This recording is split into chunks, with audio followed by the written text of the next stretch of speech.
नमस्कार दोस्तों, आज की हमारी घटना की शुरुआत होती है राजस्थान के जैसलमेर जिले से। जैसलमेर जिले में मोहनगढ़ नाम का एक गांव है और इसी गांव में रहने वाला पुष्पेंद्र सिंह के पास अपनी 12 एकड़ ज़मीन होती है और अच्छा खासा गांव का धनी व्यक्ति होता है। इसकी काफ़ी इज्जत होती है। लेकिन 3 साल पहले पुष्पेंद्र सिंह की पत्नी की मौत हो चुकी थी। इस वजह से पुष्पेंद्र सिंह का चाल चलन बिल्कुल बदल चुका था। पुष्पेंद्र सिंह की नज़र अब गैर महिलाओं पर बुरी पड़ने लगी थी। पुष्पेंद्र सिंह ने पिछले साल ही अपने इकलौते बेटे अंकुर की शादी प्रिया नाम की लड़की के साथ करवा दी थी। प्रिया, जो कि दिखने में काफ़ी खूबसूरत थी, जवान थी और वो घर में अकेली रहा करती थी क्योंकि उसका पति अंकुर और ससुर पुष्पेंद्र अपने खेत में चले जाया करते थे। पुष्पेंद्र और उसका बेटा अंकुर कंधे से कंधा मिलाकर काम किया करते थे और अंकुर की जो पत्नी थी प्रिया, वो घर पर अकेली रहा करती थी।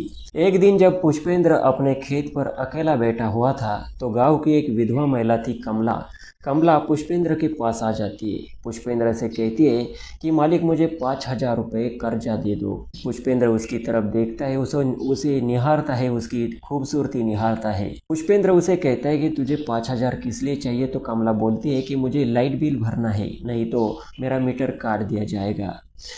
अब पुष्पेंद्र कहता है तुझे 5,000 रुपये तो मैं दे दूंगा, लेकिन इसलिए तुझे कुछ गिरवी रखना पड़ेगा। तब कमला कहती है कि गिरवी रखने के लिए मेरे पास कुछ भी नहीं है।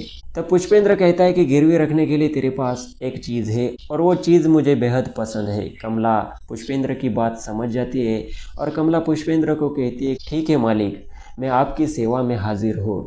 उसके बाद पुष्पेंद्र 5,000 रुपये उसे दे देता है और उसे कहता है कि रात में मैं तुम्हारे घर पे आ जाऊंगा। इस तरह से वो दिन गुजर जाता है और रात के जब 10 बजते तो पुष्पेंद्र अपने घर से निकलता है और कमला के घर पर पहुंच जाता है। उसका दरवाज़ा खटखटा जाता है। कमला दरवाज़ा खोलती है और पुष्पेंद्र अंदर जाता है। कमला के साथ बेड पर वो गलत रिश्ते कायम करने लगता है और गलत रिश्ते कायम करने के बाद जब वो संतुष्ट होता है तो कमला को और 5,000 रुपये देता है और रात के 1 बजे अपने घर पर आ जाता है।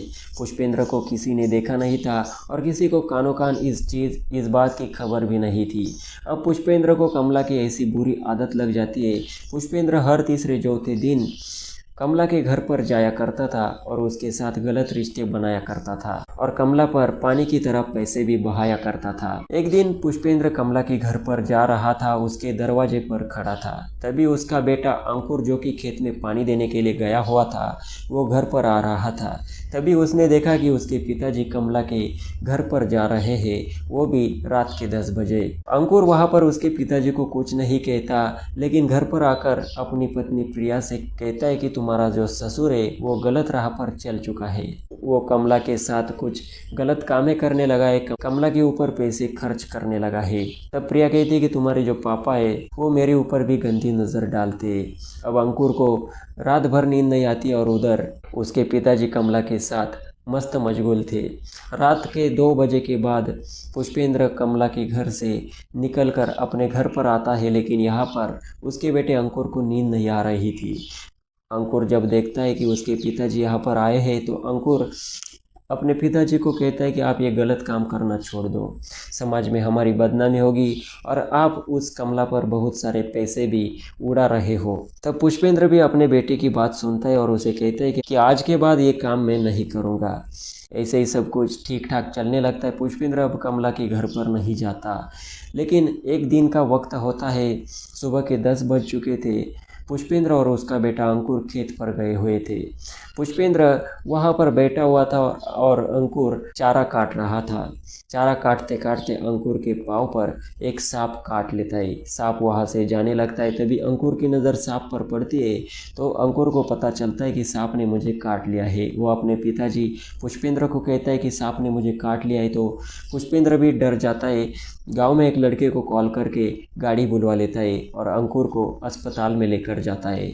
हॉस्पिटल में अंकुर को एडमिट किया जाता है, लेकिन 3-4 घंटे के बाद अंकुर वहां पर सांप के काटने की वजह से दम तोड़ देता है। अब पुष्पेंद्र अपने बेटे अंकुर का दाह संस्कार कर देता है। इस तरीके से पुष्पेंद्र के घर में सिर्फ 2 लोग बचे थे, एक अंकुर की बीवी प्रिया और खुद पुष्पेंद्र। इसी प्रकार कुछ दिन गुजर जाते हैं। अब पुष्पेंद्र के मन में कुछ गलत ख्याल आने लगते हैं। पुष्पेंद्र सोचता है कि अपने घर में कोहिनूर हीरा छुपा हुआ है और वो हीरा कोई और नहीं, अंकुर की बीवी प्रिया है। एक दिन शाम के 7 बजे पुष्पेंद्र अपनी तिजोरी खोलता है और तिजोरी में से गहने पैसा निकालता है और अपनी बहू प्रिया के पास जाता है। प्रिया को कहता है कि इतने सारे पैसे ये तुम्हारे हो सकते हैं, लेकिन प्रिया कहती है कि ये सारे पैसे वगैरह ये सब कुछ हम दोनों का ही है। पुष्पेंद्र अब प्रिया को साफ साफ कहता है कि तुम मेरा साथ वक्त गुजारना शुरू कर दो, ये सब कुछ तुम्हारा हो जाएगा। प्रिया को अपने ससुर की ये बातें बहुत बुरी लगती है और प्रिया अपने ससुर पुष्पेंद्र को एक थप्पड़ जड़ देती है। पुष्पेंद्र को काफ़ी गुस्सा आता है। पुष्पेंद्र कहता है कि तुम साली गरीब ही मरोगी, तुम भिखारी बनकर पैदा हुई थी और भिखारी ही मरोगी। आज के बाद मैं तुम्हें 1 रुपया भी नहीं देने वाला। ऐसे ही 2-3 दिन गुजर जाते। 2-3 दिनों के बाद पुष्पेंद्र अपने खेत में शराब पी रहा होता है। शराब पीने के बाद उसको नशा चढ़ जाता है। नशा चढ़ने के बाद वो जब शाम को घर पर आता है तो प्रिया देखती है कि उसके ससुर ने काफ़ी शराब पी रखी है। प्रिया कहती है कि तुम अपने कमरे में जाकर लेट जाओ। तब पुष्पेंद्र कहता है कि मेरी मर्जी में जहाँ पर लेटूँ, ये सब कुछ मेरा है। प्रिया भी उसके मुंह नहीं लगती और उसके रूम में जाकर सो जाती है। रात के करीब 10:30 बज चुके थे। अब पुष्पेंद्र वहाँ से उठता है और प्रिया के रूम में जाता है। प्रिया के रूम में जाने के बाद एक स्कार्फ से प्रिया के मुंह को बांध देता है और प्रिया के साथ यानी अपने बहू के साथ गलत रिश्ते बनाने शुरू कर देता है। रिश्तों को तार तार कर देता है, कलंकित कर देता है। प्रिया को काफ़ी बड़ा सदमा लग जाता है। प्रिया चिल्लाने की कोशिश कर रही थी, लेकिन उस स्कार्फ की वजह से वो चिल्ला भी नहीं पा रही थी। अब प्रिया सोचती है कि यहाँ रहने का कोई फ़ायदा नहीं है, इसलिए प्रिया अपने घर के पास जो घर था रविंद्र का, उस घर में रहना शुरू कर देती है। रविंद्र के घर में वो किराए से रहने लग जाती है। रविंद्र का दिल बिल्कुल भी काला नहीं था। रविंद्र के ऊपर प्रिया को प्यार आने लगता है और रविंद्र और प्रिया के बीच में प्यार हो जाता है। 15-20 दिनों के बाद दोनों में लगाव हो जाता है और दोनों संबंध भी बनाने लग जाते हैं।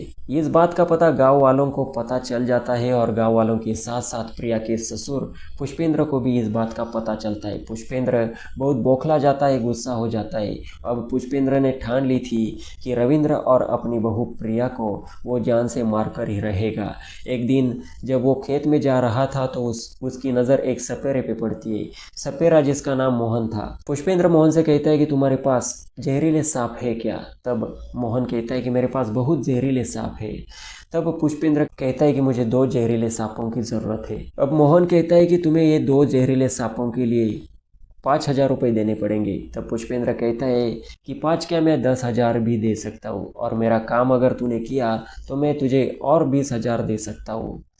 अब सपेरा इतना पैसा सुनकर चौंक जाता है और कहता है कि आखिर करना क्या है। तब पुष्पेंद्र कहता है कि मेरी बहू प्रिया और उसका प्रेमी है, दोनों को कैसे भी करके मार देना है। सांप काटने से मारो या कैसे भी मारो, तुम्हें ये काम करना होगा। तब मोहन कहता है कि ये काम करने के लिए तुम्हें और 50,000 देने पड़ेंगे। तब पुष्पेंद्र कहता है कि तुम्हें पैसा मिल जाएगा। पुष्पेंद्र सपेरे को अपने घर पर लेकर जाता है, उसे 50,000 रुपये देता है और कहता है कि काम होने के बाद और 50,000 रुपये दे दूंगा।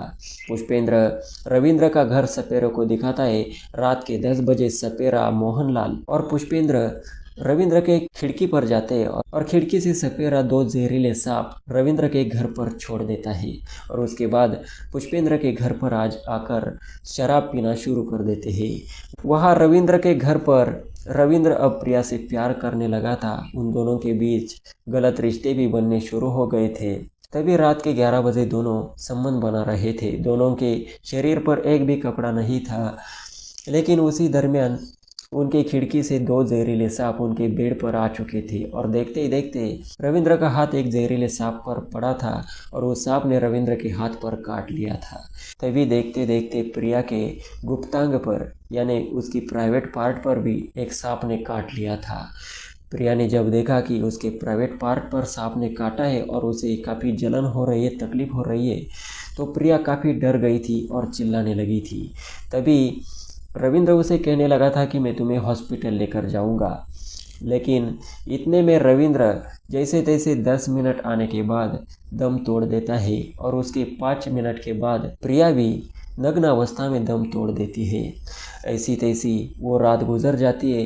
जैसे ही दूसरा दिन आता है तो रविंद्र का दोस्त दिनेश उसके घर पर आता है और रविंद्र को आवाज़ लगाने लगता है, लेकिन अंदर से कोई भी उत्तर नहीं दे रहा था। तभी दिनेश अंदर जाता है तो देखता है कि रविंद्र और प्रिया दोनों ही आपत्तिजनक अवस्था में, मृत अवस्था में पड़े हुए थे। दिनेश को काफ़ी बुरा लगता है और वो तुरंत नज़दीकी पुलिस स्टेशन में संपर्क करता है। पुलिस वहां पर पहुंचती है, शवों को बरामद करके पोस्टमार्टम करती है और पोस्टमार्टम रिपोर्ट में जहरीले सांपों के काटने की वजह से उनकी मौत हो चुकी है, ऐसा पुलिस को समझ में आता है। प्रिया के प्राइवेट पार्क पर जहरीले सांप ने काटा था और रविंद्र के हाथ पर जहरीले सांप ने काटा था। पुलिस इस बात को भूल जाती है, लेकिन 2 दिन के बाद उस गांव का जो शराबी होता है मोहनदास पुलिस स्टेशन में पहुंचता है। पुलिस स्टेशन में अरविंद चौधरी नाम के दरोगा साहब थे। उन दरोगा साहब से मोहनदास कहता है कि प्रिया और रविंद्र की जो मौत हुई है, उनकी जिस दिन मौत हुई थी उस दिन पुष्पेंद्र और एक दूसरा आदमी उनकी खिड़की से झांक रहे थे और उनकी खिड़की से 2 जहरीले सांप इन लोगों ने छोड़ दिए थे। मैंने सब कुछ देखा था। पुलिस को पहले तो मोहनदास शराबी पर विश्वास नहीं होता, लेकिन पुलिस फिर भी सोचती है कि कुछ देखा जाए।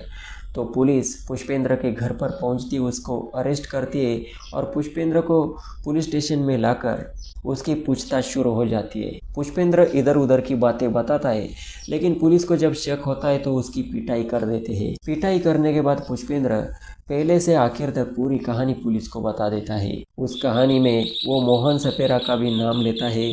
2 दिन के बाद पुलिस मोहन सपेरा को भी अरेस्ट कर लेती है और इन दोनों के खिलाफ कानूनी कार्रवाई की जाती है। पुष्पेंद्र जमींदार और मोहन सपेरे के विरुद्ध चार्जशीट तैयार कर ली जाती है और इन दोनों को लॉकअप में डाल देती है। अब ये बात भविष्य के गर्भ में छुपी है कि जज साहब पुष्पेंद्र जमींदार और मोहन सपेरे को क्या सजा सुनाते हैं। दोस्तों, मेरे इस वीडियो का उद्देश्य किसी की भावनाओं को ठेस पहुंचाना, किसी का दिल दुखाना या अश्लीलता का प्रसार करना नहीं, बल्कि आपको जागरूक करना था। समाज में ऐसी घटनाएं घटती है, इसलिए सावधान रहे, सतर्क रहे। ऐसे ही क्राइम स्टोरीज लगातार सुनते रहने के लिए चैनल को सब्सक्राइब कर ले। मिलते हैं अगले एपिसोड में। जय हिंद, धन्यवाद।